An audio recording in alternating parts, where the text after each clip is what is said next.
In this tutorial, I'm going to show you how to find the range of a dataset in Google Sheets so you can quickly understand how much your values vary. Start by organizing your data in a single column or row. For example, you might have numbers like daily temperatures, sales figures, or test scores listed in one column. Next, click on an empty cell where you want the result to appear. This will be the cell that displays your range. Now enter a formula that calculates the difference between the highest and lowest values in your data.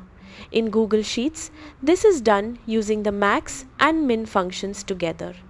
The max function finds the highest number in your selected range, while the min function finds the lowest.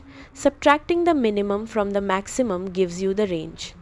Once you press enter, Google Sheets will instantly calculate the result and display how much your data varies.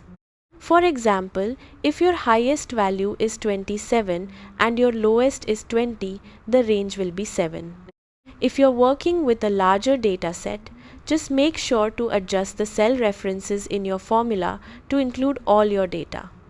Also, double check that your range contains only numbers. Empty cells or text values can sometimes affect the calculation. And that's it. You now know how to find the range in Google Sheets using a simple formula, giving you a quick and powerful insight into your data.